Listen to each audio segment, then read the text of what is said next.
Alright, Chris Eubank Jr, Conor Benn.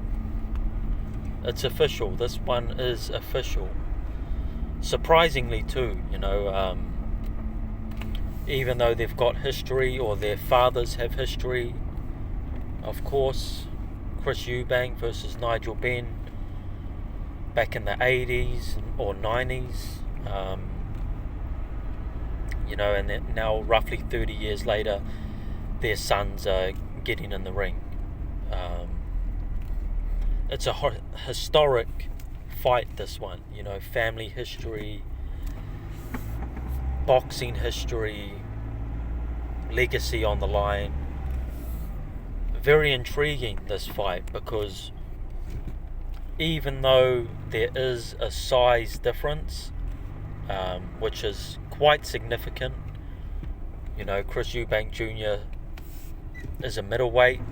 He's also fought at super middleweight. He's about 5'11", around that, 5'10", 5'11". Conor Benn, on the other hand, is a welterweight, and he's not a big welterweight. He's a guy 5'7" or 5'8". So you got a 5'7", 5'8" guy against the 5'10", 5'11". And he's he's a welterweight, Conor Benn. Chris Eubank Jr, middleweight. Now, of course, in this era, there's two weight classes between them, or there's one weight class between them, which is the junior middleweight division, 154. So it seems like a big leap from welterweight to middleweight, but just remember, back in the old school days, it just went from welterweight to middleweight. There was no in between weight class back in the day. So it depends how you look at this. You could look at this like it's not that big of a jump, because back in the day they used to do that all the time. Welterweights used to move up to middleweight, but now, of course, they've got a weight division between the two, so it makes it seem like this huge leap. It's not that big a leap.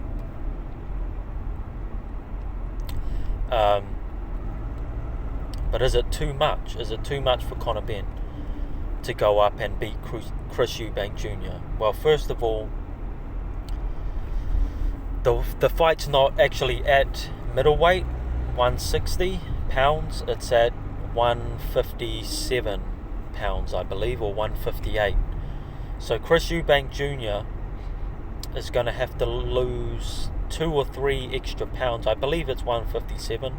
So he's going to have to come down 3 extra pounds to make weight, and then there's also some kind of rehydration clause. So Chris Eubank Jr. could actually be quite drained for this fight. I'm not sure. I don't know how well he'll be able to cut that weight. But like I say, he's a guy, he's fought at 160, he's fought at 168. He stands about 5'10", maybe 5'11". So, he's quite a big guy to cut down to 157 pounds. Even though it's only 3 pounds below 160, you wouldn't think 3 pounds would be a lot. But that extra little bit might take a toll on him. So there's the first question mark. Will Chris Eubank Jr. be drained for this fight? That's a question mark. So that works in Conor Benn's favour. But of course, Conor Benn being the smaller guy, like I've mentioned, Chris Eubank Jr., bigger guy, been in the bigger fights, more experience, so all those things are in his favour. Now, we'll talk about the styles a little bit. Chris Eubank Jr., he sort of has quite a unique style. He can box and he can fight as well. He's a good inside fighter. He throws good uppercuts, good hooks, but he can also get on a jab as well, although he doesn't use his jab as he should. He's quite telegraphed in the way he throws his jab. He's quite robotic.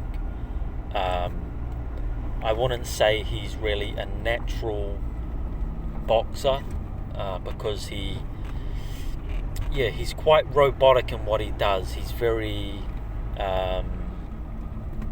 telegraphed.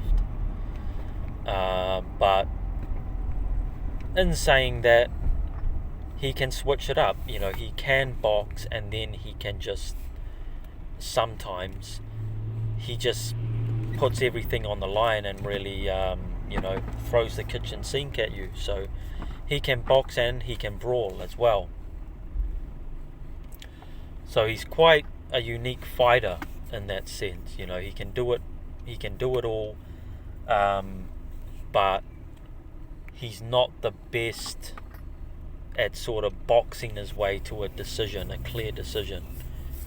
He sometimes struggles with the boxing aspect and sort of gets dragged into more of a fight than boxing. He's very tough, got an amazing chin, one of the best chins in boxing, if not the best. I've never seen him rocked. He's never hit the canvas in 32 fights. He's lost a couple fights, but only to world champions. He's lost to George Groves and Billy Joe Saunders, both decision losses. Like I said, never been stopped, never been down, never been hurt. Conor Benn, on the other hand, I like his style. Early in his career, he was looking a bit trash. It was like another one of these guys that's just the son of a boxer, and you think, what are they doing? Why is this guy on TV? Just because he's Nigel Benn's son. But over the last 3 years or so, he's made incredible improvements. I really like his style because he's aggressive. He comes out to put the pressure on his opposition. He's got very good legs. He gets low, bends his knees very well. Sort of similar to Mike Tyson. Bends his knees, and he's got very good head movement as well. Just look up Conor Benn and Mike Tyson. It seems like he's taken a bit from him and his father, of course, Nigel Benn. He's probably looking to emulate his father, because he gets low, he bends his knees, he gets low, he moves his head, he throws hellacious hooks with both hands, and he's really going for the knockouts now. Early in his career, he's more just sort of too green, too inexperienced, but now he knows how to set up a knockout. He's looked very impressive lately. If this was an even playing field, if Conor Benn was a bit bigger, was a middleweight and was 5'10", I would probably pick Conor Benn to win this fight if all things were even. Because I think he's actually a little bit better than Chris Eubank Jr. Chris Eubank Jr. is a very good fighter, a decent boxer, but I think Conor Benn actually has a skill advantage here. I think he's more natural, a boxer. Now, of course, both guys are going to come into this fight extremely motivated and determined. Neither one of these guys wants to let their father down, let their family name down. And this is what really adds a spice to this fight, and why I think it'll be one of the best fights we'll see, because there's a huge amount of pride on the line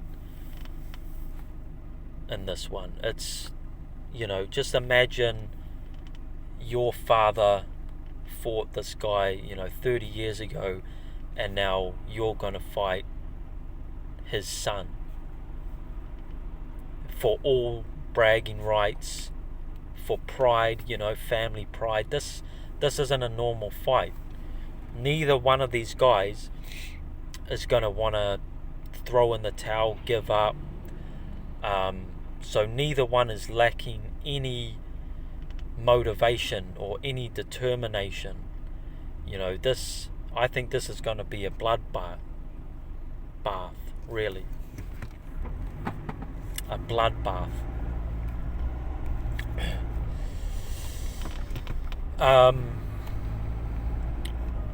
Now, who do I think will win? I think the size advantage for Chris Eubank Jr. and the fact that Chris Eubank Jr. is very, very tough. He's got a chin on him. He's been hit by super middleweights. He's been hit by middleweights. So for Conor Benn, a welterweight, to come up and stop him or even hurt him, I can't really see that unless Chris Eubank Jr. is just incredibly drained, which he could be, but I don't think it'll be enough. I think Conor Benn will have success early. I think the early rounds of this fight are just going to be epic.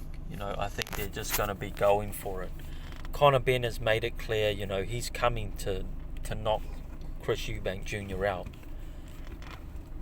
He said it. He said, I'm going to approach this like I've approached every fight. I'm going to bring the pressure. I'm going to go for it. And Chris Eubank Jr., I've never seen him backed up on the ropes, hands up, take a beating. Nah, he's the type of guy to meet fire with fire. And like I say, he's got an iron chin. He's extremely tough. These two guys are going to go at it. Like I say, a lot of pride on the line here. These two are just going to go at it, hammer and tong, and I think it's going to be extremely brutal for the first half of the fight. I do think at a certain point the size advantage is going to tell. The fact Chris Eubank Jr. is a bigger guy, stronger guy, naturally just too big. And I think at a certain point, Conor Benn is just not going to be able to hurt him. And Chris Eubank Jr. is just going to be pounding down on Conor Benn until the point the fight stopped. Which again, it's going to take a lot, because Conor Benn, even though he's a smaller guy, he's not going to quit. The family name, the legacy will not let him quit. So it's going to be brutal. It's going to be very brutal, very bloody. But yeah, I'm picking Chris Eubank Jr. stoppage by round 9. That's the way I see it. Let me know what you think.